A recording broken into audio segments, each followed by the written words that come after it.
بسم اللہ الرحمن الرحیم، السلام علیکم۔ میں اور آپ پاکستان ٹیلی ویژن لاہور سینٹر سے آپ کو خوش آمدید کہتے ہیں اس پروگرام میں۔ اور آج کے جو موضوعات ہیں، ویسے تو پاکستان کی سیاست اور ریاستی امور، اس میں بڑی گرما گرمی آنے والی ہے۔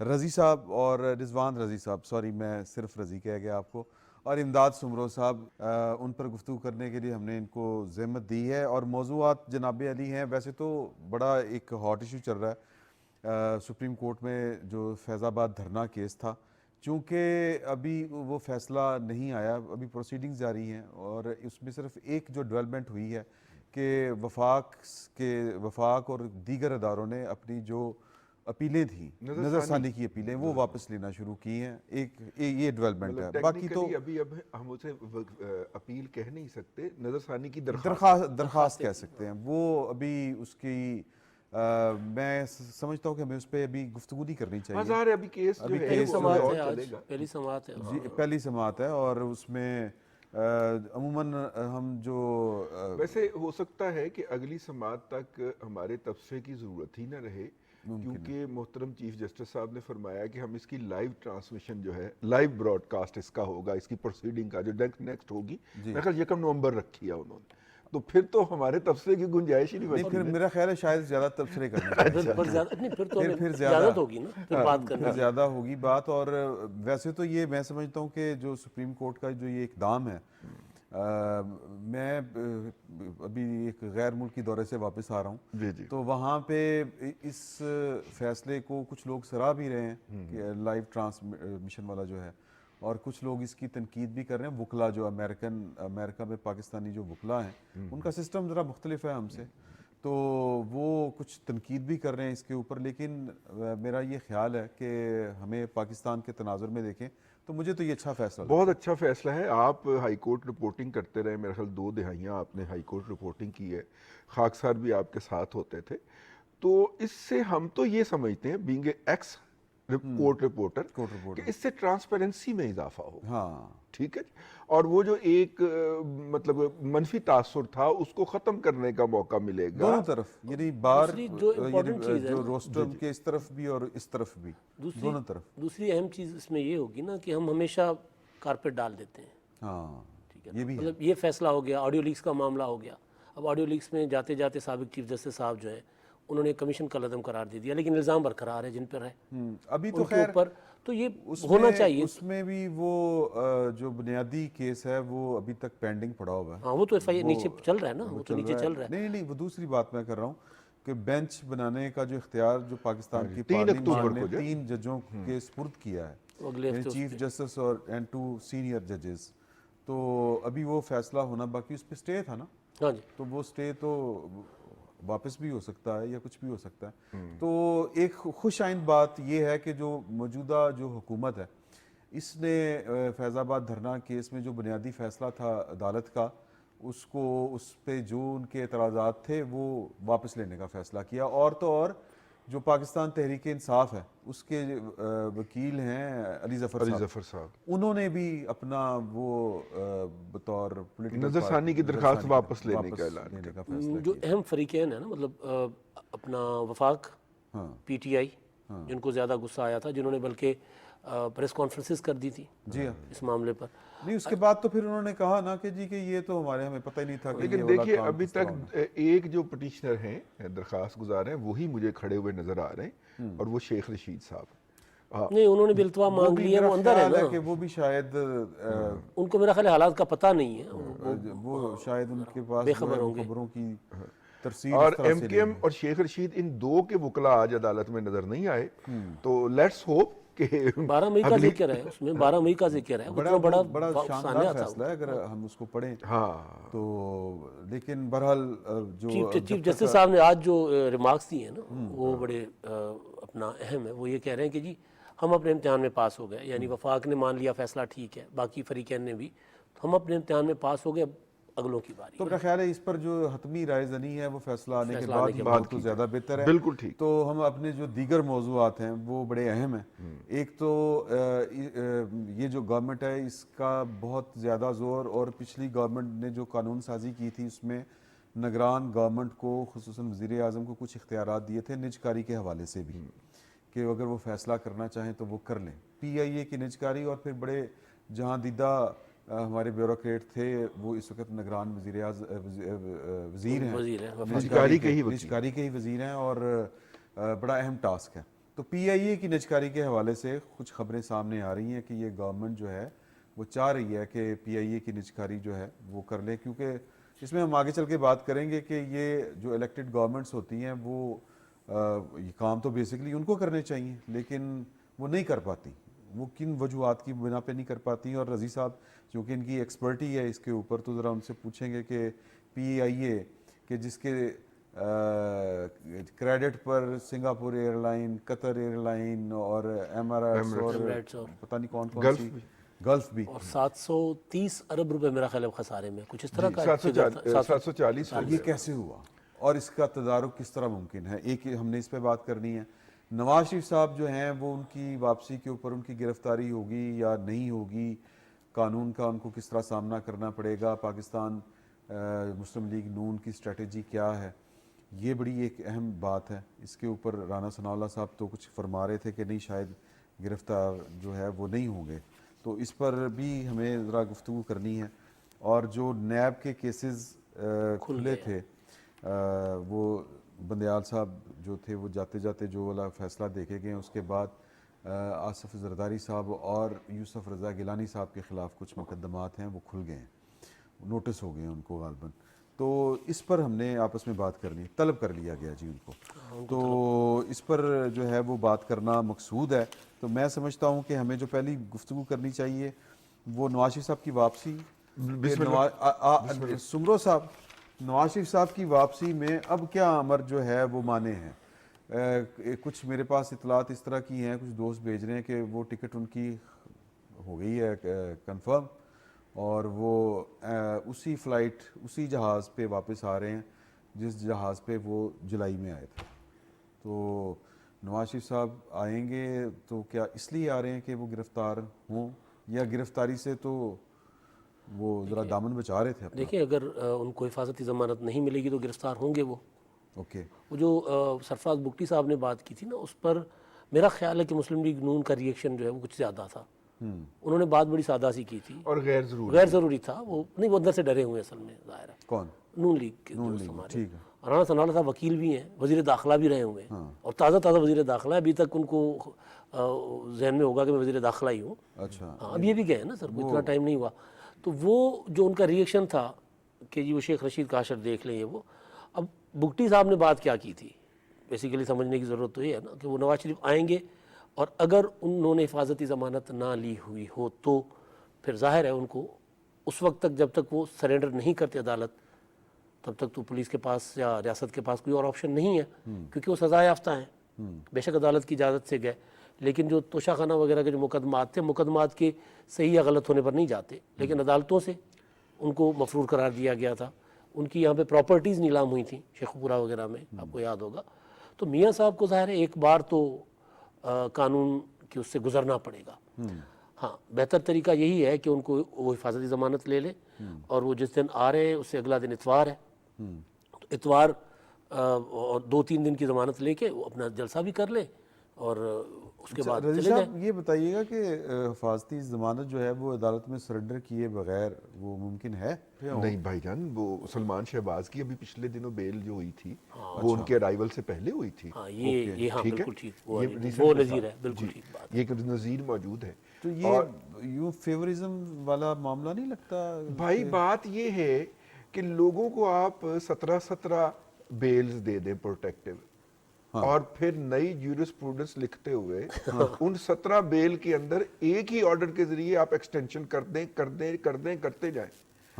اور نواز شریف بیچارہ ایک بیل مانگنے آئے تو آپ اس کے اوپر سوال اٹھانا شروع کر دیں, تو بڑی زیادتی ہے. نہیں یہ بات ٹھیک ہے کہ وہ قانون سب کے لیے ایک جیسا ہونا تو چاہیے. سیٹ ہو چکی ہے. ایون کہ یہ بھی تھا کہ اگر ان کے خلاف جو مقدمات آپ کے ذہنوں میں ہیں کہ آپ نے بنائے ہیں وہ تو کمال تھا. ٹھیک ہے نا جی, ٹھیک ہے, جو آپ نے بنا لیے ہیں وہ بھی, جو سوچ رہے ہیں وہ بھی, اور جو آگے چل کے جو جرائم کریں گے وہ بھی, اور ان میں پروٹیکٹیو بیل. ٹھیک ہے, تو اس لیے تھوڑا سا میاں صاحب کو بھی لیول پلینگ فیلڈ دے دیں. سارے انہی سے ہی نا لیول پلینگ فیلڈ ماننی چاہیے. یہ لیول پلینگ فیلڈ کا ہر طرف سے مطالبہ ہو رہا ہے. اچھا ایک بات میں کرتا ہوں. دیکھیے واپس آنا جناب میاں نواز شریف صاحب کی سیاسی مجبوری. انہیں اگر پاکستان کے پولیٹیکل سین کے اندر زندہ رہنا ہے تو اس کے لیے انہیں ایک دفعہ واپس آ کے اپنی پالیٹکس کو, ان کی ایک پالیٹکس ہے, وہ پاکستان کے 3 دفعہ وزیر اعظم رہے ہیں, ان کا ایک ووٹ بینک ہے, لوگ ان کے کہنے کے اوپر ووٹ ڈالتے ہیں, ٹھیک ہے. اس لیے ان کو واپس آنا ضروری ہے اور آگے فرنٹ سے لیڈ کرنا ضروری. یہ بھی نہیں کہ وہ آپ واپس آ گئے اور جاتی عمرہ میں ایک مطلب کہ غیر متعلقہ شخص کے طور پہ بیٹھ جائے. نہیں, انہیں ایک دفعہ واپس آ کے اور فرنٹ سے لیڈ کرنا, اور انہوں نے پھر فیصلہ کرنا ہے کہ ان کی آگے لیگیسی جو ہے وہ کون کیری کر رہا ہے. یہ بھی اسی پروسیس کے دوران ہوگا. تو اس لیے میاں صاحب جو ہیں وہ مجبوری کے تحت واپس آ رہے ہیں. اگر وہ واپس نہیں آتے تو ان کی سیاست کو اتنا بڑا ذوق پہنچے گا کہ جس کا کوئی تصور بھی نہیں کیا جا سکتا. نہیں, جو ذوق کا کمزوری ذوف, تو ذوف پہنچ نہیں چکا, بہت زیادہ پہنچا ہے نا, لیکن ابھی بھی سروائیول کا امکان ہے نا, وہ ختم ہو جائے گا. میرے صاحب کی بات سے اتفاق کرتا ہوں. دیکھیں جولائی میں پتا تھا میاں نواز شریف صاحب کو 2018 میں جب واپس آ رہے تھے, بیٹی کے ساتھ آ رہے تھے, ان کو پتا تھا سیدھا جیل جانا ہے. لیکن الیکشن نے میاں نواز شریف صاحب کی واپسی نے ان کو سپورٹ کیا تھا کہ وہ اس طرح وہ پھر 2/3 وہ جو بھی منصوبہ تھا وہ نہیں ہو سکا تھا. اس کے میاں P M L N Punjab میں لارجسٹ سنگل پارٹی کے طور پہ باقی تو پھر مینج کی گئی چیزیں نا, تو ان کے لیے ضروری ہے وہ آئیں گے تب ان کی سیاست سروائیو کرے گی. ابھی بہت زیادہ کمزور ہو گئے. اچھا اس کے پیچھے میں ایک بات نہیں مانتا, ہمیشہ وہ اس کا ذکر بھی کرتا ہوں یاروں دوستوں میں بیٹھ کے. نہیں, وہ گرفتاری کے بعد ان کی سیاست جو ہے وہ جو ذوف ہے وہ ختم ہونے کا امکان ہے یا ذوف بڑھے گا اس سے؟ بڑھے گا نہیں, وہ اپنا اس کے بعد ان کا اگر گراف گرفتاری ہوتی ہے, گرفتار بہتر ہوگا. میرا خیال ہے گرفتاری جو ہے وہ میاں نواز شریف صاحب کو فیور ہوگی. فیور دے گی. ٹھیک ہے نا, لمبی ہو تو پھر نقصان ہوگا, اگر لمبی ہو تو پھر نقصان ہوگا. یا ان کی جو اہلیت والا معاملہ ہے وہ بھی عدالتوں نے ہی فیصلہ کرنا ہے. بالکل, عدالتوں میں تو معاملہ میرا خیال ہے معاملات کلیئر ہے, صرف میاں صاحب کے آنے کی دیر ہے. مریم نواز صاحبہ کو اچھا اگر چیزیں اتنی کلیئر تھیں, مل چکی ہوئی ہے, اگر مریم کو بھی اور صفدر صاحب, اگر چیزیں اتنی کلیئر تھیں تو پھر یہ 1.5 سال ان کی پارٹی کی حکومت رہی ہے, اس دوران انہوں نے آنے کی کوشش کیوں نہیں کی؟ گڈ ٹو سی یو والے بیٹھے ہوئے تھے نا سر. جی, گڈ ٹو سی یو بیٹھے ہوئے تھے نا. اچھا, میری ایک نواز شریف صاحب کے ساتھ ہوتے ہیں ایک سینئر رہنما مسلم لیگ نون کے, ان کے ساتھ ریٹائرمنٹ سے پہلے سابق چیف جسٹس صاحب کی ریٹائرمنٹ سے بہت پہلے بات ہوئی تھی, 2-3 مہینے پہلے. تو میں نے ان کو کہا تھا کہ حکومت بھی آپ کی ہے, 1-2 مہینے میں یہ کیا مطلب اتنا آپ کو نقصان میرا خیال ہے نہیں پہنچائیں گے بندیال صاحب. تو انہوں نے کہا تھا کہ جی جو کچھ ان کے لاڈلے کے ساتھ ہو رہا ہے وہ بدلہ ہم سے لیں گے. یہ جاتے جاتے جو نیب ترامیم اڑا کے چلے گئے ہیں, اب دیکھیں نا آپ, یہ بڑا سگنیفیکنٹ. اچھا ہاں, اچھا یہ اب نیب ترامیم والا بھی معاملہ ان کے ساتھ جڑا ہوا ہے ایک طرح سے. ویسے تو ساری چیزیں آپس میں انٹر لنک ہیں, انٹر کنیکٹڈ جن کو کہتے ہیں کہ ایک کا تعلق دوسرے کے ساتھ, دوسرے کا تیسرے کے ساتھ, پورا ایک نقشہ بن جاتا ہے. شطرنج ہے نا ساری. جی, شطرنج ہاں ظاہر ہے کہ اسی طرح کے معاملات ہیں. تو یہ جو نیب والا معاملہ ہے, اس کے بعد آپ کو لگتا ہے کہ چیزیں جو ہیں وہ کسی خاص طرف زیادہ ان کا جھکاؤ ہو گیا؟ دیکھیں معاملات اگر اسی طرح یہ چلا اور جو ریویو اگر آتا ہے اور ریویو میں اگر یہ حکومت جاتی ہے یا کوئی فریقین جاتے ہیں اور اس کے باوجود اگر یہ ترامیم اسی طرح کلعدم رہتی ہیں, یعنی فیصلہ برقرار رہتا ہے بندیال صاحب والا, تو پھر تو یہ بڑا خطرناک ہوگا. نواز شریف صاحب کو العزیزیہ ریفرنس میں سزا ہوئی ہے. ہاں جی.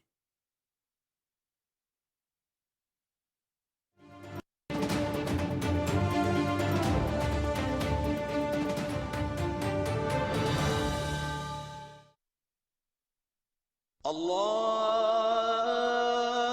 اکبر اللہ اکبر اللہ اکبر اللہ اکبر اشہد ان لا الہ الا اللہ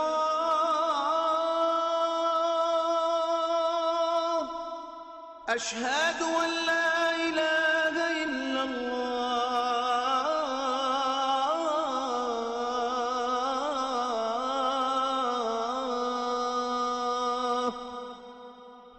أشهد أن محمد رسول الله أشهد أن محمد رسول الله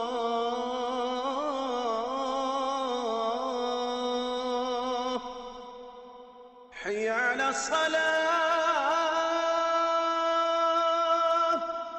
حي على الصلاة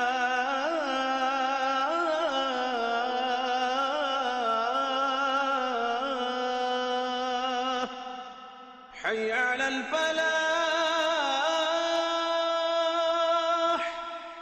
حي على الفلاح